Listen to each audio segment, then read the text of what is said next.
I just don't get this maneuver right here. I mean, I'm starting to understand some market diagrams, but this one just throws me for a loop, especially on the peacock.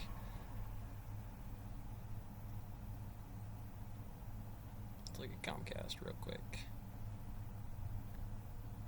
I had a freaking awesome day. They thought fair value was up here a little while ago, but let's take a look at that 5 day and explain why it might do that and how stupid it is to do this.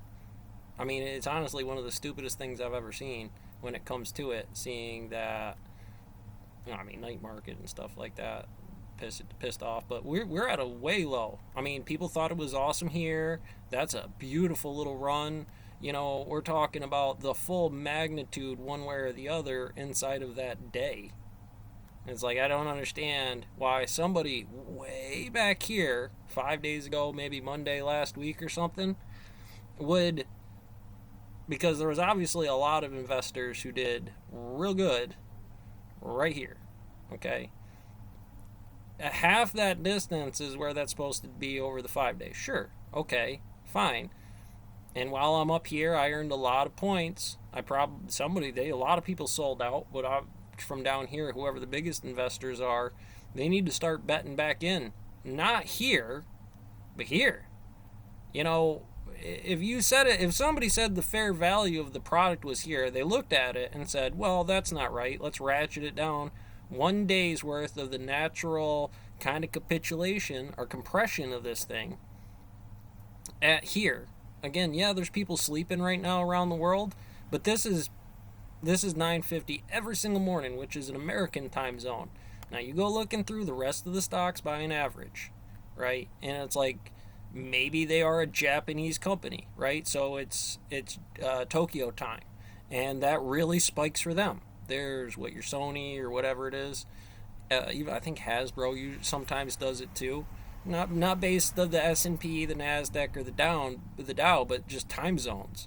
It's weird, and maybe there's some news I missed about it that reflected that said this. I mean, it's already would have been doing great. You're here for information, right? That this is what you're buying. This is the product, the stuff you want. That is when I talk sponsorship or marketing for Comcast, not because I work for them, third party right to repair, fair usage. On the patent design here is some market diagrams.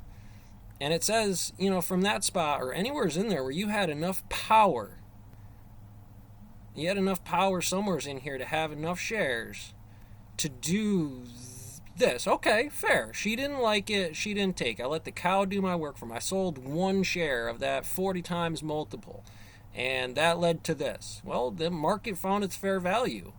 Come Friday again at that wall from that other side, I'm going to hit it again? Send her on a slide? Why wouldn't you let her come back down, naturalize out under that compression inside of there, and then kind of trickle out inside of here? Give a lot of people a bunch of shorts and stuff and try to ratchet it up from here instead of these stupid-ass wild swings that last 2 or 3 days that are totally unsecure from the bottom, 0 to 1. 0 to 1, what is 5 days? Well, let's take a look. It said its high was here. It said its low was here. And it's been naturally acting that way over 5 days. So, on this, why would you look at this and say, now it's not fair value at this point or this point? Even just today. All right, so it's inside of its day swings. Why would a company that has to have majority control over this, if they have no power in that regards, then they're not really running this right? If you're going to claim that this investing strategy right here is what that is, then what's the difference in this angle right here? Long. When you take this and you run it this long, that is a bear rally, not a bull rally. Let's see if we can find a nice little example. That's still pretty hot, but if we just find a natural, nice little angle, other than the huge capitulations inside of there, which is nice for short-termers, I can't trust that to do any of that, so I'm out here. I catch another capitulation, one of those levels where she's having trouble like that and the charts are doing what they're doing, I'm not putting in this. Look, just earlier that day, she was already there. I might help with a medium or small position inside of here as far as the company to maintain that they like that level. So now I need to let the natural small bids come in here and stabilize that out. There's a couple of big ones from here, I guess they could have stationed in. And I need to prepare for that at the company with the total nut there. If you don't have 66% in an office space running here, the result that does will lead to this. You got to be running 24/7. I mean, last night and the day, what happened between 4:30 here and 9 o'clock that made that value change so much on the 27th? Was there market news about it? Did Comcast grab control of the universe and market in there? Well, they can't prove that. No offense to the Peacock on this one. They do a hell of a job, but I mean, you look at that diagram and you go, well, there's some obvious problems with somebody's way of thinking about how that rally would work like that. Just up in here, these size capitulations all the way. I don't let the short sellers get crazy with a 40-time multiple inside here as a company because I want to maintain the health of this fucking company up and right.